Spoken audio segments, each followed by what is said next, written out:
Okay, so for this demo what we're going to be doing is I'm going to be introducing a little bit of Grasshopper that we'll get into a little bit later in the semester here, but this is going to get us set up so that we can understand how to do this. This is again some of the modeling demonstration that we're going through to show some of the commands that you can use in Rhino. In this particular video we're going to be going through the patch tool, the extrude surface, meshing tools, mirroring tools, and then I'm going to talk about drawing complex curves and then editing those curves so that we have a three-dimensional curve, and then moving through and piping that curve with a variable radius. Okay, and so I've already gone through and you can see the exercise here, and I have Grasshopper actually running. I'm just going to talk about the Grasshopper definition here quickly. And so what this is doing, this is probably the most basic and common Grasshopper definition you guys are going to see. We have a surface. And this can be any surface that you guys are going to draw, a lofted surface, and that is being subdivided into u and v, which is essentially the x and the y coordinates that are specific to that surface. And so we've this actually subdivides that surface with 107 directions divisions in the u direction and 4 in the v, and then we are then taking that subdivision to create essentially a new coordinate system. You can see that start to map over there. And then creating a new bounding box, or a box out of that. And we're giving that box a height. And then, so what we'll then do is we're going to take that and map a geometry into those boxes. Okay? And so that geometry is over here. If I zoom in, and we see the Irwin-Howard tile here that is modeled. And we basically get the box for that and the box that we want it to go into, and we take the geometry, the box that the geometry fits in, and the box we want it to be mapped into, and that will give us the output here. Okay, so I'm going to go ahead, I'll close this down and I'll restart it up so that when you see this. So all you end up needing for this is the drive surface and that geometry. Okay, I'm going to go ahead and just hide most of this. Alright, and so what we're going to go through here, I'm just quickly modeling up the Irwin-Howard tile. You guys can do whatever you want with that. And so I drew essentially some really simple curves, and I'll show you what we're going to do here. Copy it over 10. Good habits. Alright, so we're going to start, and you're going to, I don't know why near snap is on, you almost never want that on. So I'm going to use my grid snap, and I'm just going to draw some really basic curves here to give us the Irwin-Howard tile. Okay, and so we look at that, that's two-dimensional. If we use the curve editing tools, we can come over here and just grab these two weights, and then in one of the elevation views, just move those up. You can see that I've done this once already. And then what we're going to do is we're going to mirror this. And so you just draw the axis that goes across the diagonal. That's why I have all these sort of nice template here. And then what we're going to do is we're going to actually come over here, and I'm going to show you how to loft, but then we're going to discover that that doesn't really work. And so we'll just select all of this, and then we'll use the trim tools. We don't need that anymore. Okay, and so now we have this nice guy. We need to explode this so we can build the curves in a way that we can model them. So I'm going to go ahead and explode this, and we want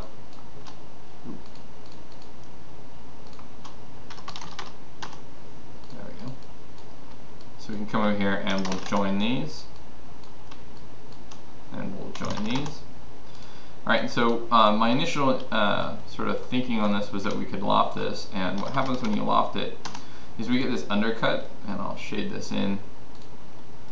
It's really not ideal, especially if you want to do any 3D printing, because as soon as you give this a thickness by offsetting the surface, it makes a huge mess. So this is one instance where we have to come up with a different strategy, and so what I've sort of figured out after trying some stuff is that we can use the patch tool.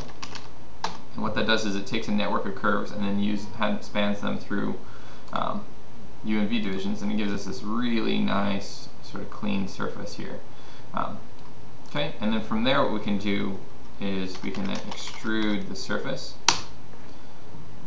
And so if we just give that We'll give it a thickness of 1, I guess 1 1/4 for this. We can do that. Now, I already had this, so if I select the surface, on here I already had it set to solid. So if you don't have it set to solid, that's something you want to pay attention to. You can also adjust the direction. So if you don't want to go in the up and down, you can want to go to a diagonal, you can set that from there as well. And then you can also tell it to delete the input if you don't want that surface anymore. But I'm just going to hide that stuff out. Okay. So now we have half of the Erwin Hauer tile. What we'll do now is we're going to mirror this. Actually, if I remember correctly, I don't think we want to do that. We're just going to copy it. And then I'm going to come in here and rotate it down. And then move it into position.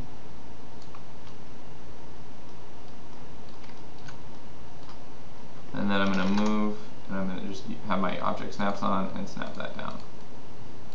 So now we have the Erwin Hauer tile, and I'll shade this so you guys can see. Not overly complex. And so what we get from this is if we copy this up, 50.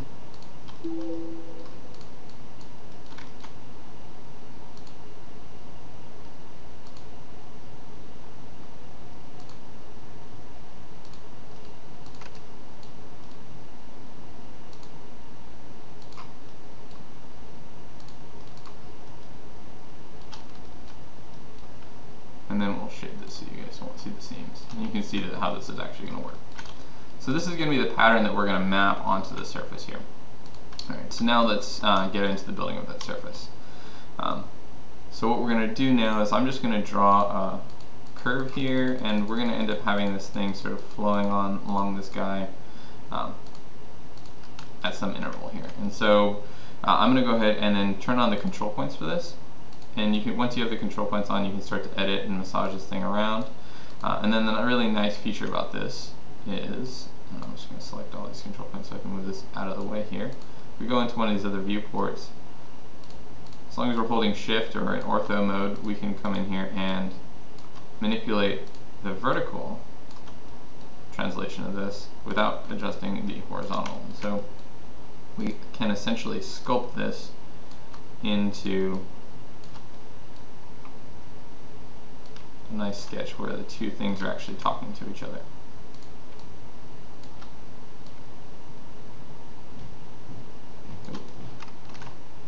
And I'll turn off my object snaps for a second here, so I don't snap to that.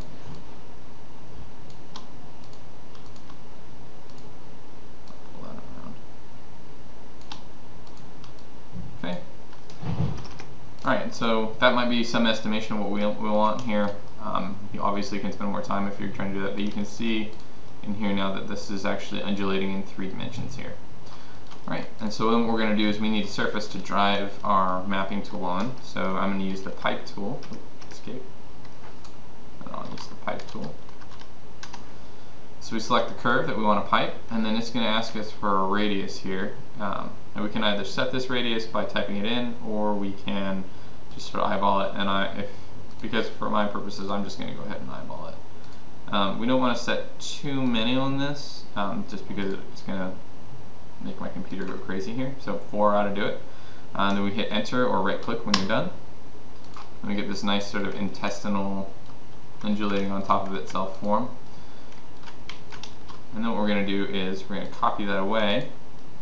Now this is the thing, when you guys are using this, the tile that you're modeling for this doesn't need to be at any scale, it just needs to be the tile. But when the object you're mapping on does need to be at the scale you want to use it on. And so what we'll do here is I'm just going to use the scale tool, and I'll set that to be 18 inches.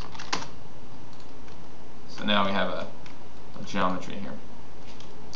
Alright, so now we're going to hop back into Grasshopper, but before we do that, I'm going to just talk about this. When you guys are using the mapping tool, what you want to do, pay attention to, is whatever the thing you're mapping, you need to, these are BREPs, or boundary representation objects, and they have a high degree of complexity. So these are NURBS surfaces, as opposed to mesh surfaces. And NURBS surfaces are based on mathematics, and they're really complicated. And since I'm going to be morphing from one box to another, if you imagine the level of calculation that computers are going to have to go through, it's kind of intense. and it'll slow the machine down. If I mesh it though, it's just going to be translating coordinate points. So this is equivalent to like a vector graphic in Illustrator versus a pixelated raster graphic in Photoshop. So I'm just going to mesh this, and I don't need a ton of polygons. If I pull that away, I now have two mesh objects, and note that these are both closed so I can print them. If I just join these two together, this is now one closed mesh, so I can reference it together. Okay? And what will happen is, instead, because of the way this works, it's just going to be translating the coordinate points on this into the new boxes, and it'll make my machine run a lot faster. Alright, so then we'll go into Grasshopper now. Alright, and you can see it's referencing this. Previously, when I was running through this, I have Brett in here, so I can set one Brett, and it's happy to do that. We go through right click and show preview. You can see it's in there, but we don't want to do that for this. Whenever you're doing a lot of geometry mapping, you generally want to work with meshes if you can. Right, so I'll clear the values on that, and so this is a mesh object. So I'll right click and clear the values on this, and I'll clear the values on this. So we can go through this. Alright, and so before I start mapping stuff, I'm going to go ahead and set the height of some of these things, and that's going to set the thickness of my tiles here. Alright, so I'll just set this to be something not negative. Let's say we'll make it about a 1/4 inch thick.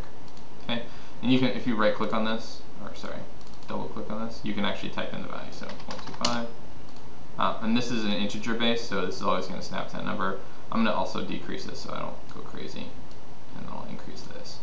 Okay, so if you figure the 6 times 7, I'm going to do 4,200 object maps on this really, really quickly. Alright, so we'll take this, select the surface, right click, and then set one surface. So now you can see it's referenced there, so I can hide that out. And then we can go through and scroll around and increase this number. You can see it's parametrically updating on there. Then we take our mesh here, and then right click, set one mesh, and it's going to chug and think. And because there's no geometry there, it's going to get sort of mad at me, but if we zoom in on this point now, we can see that this is working. Alright, and so then what I'll do is I select this, and then I'm going to right click and bake that out. And now that actually takes this stuff, and what was previously a simulation is now actual geometry that I can manipulate. Alright, and so then I'll close out Grasshopper and go into a shaded render, and you can see how this is mapped on here. I'll just zoom in. Okay. And so this gives you some idea of how to start to manipulate some of this stuff and doing some simple stuff in Grasshopper. Alright, and you can see that I probably want to clean up some of these geometries either in the piping tool, because this is really bulbous, or I need to increase the resolution of my pixels here. Alright.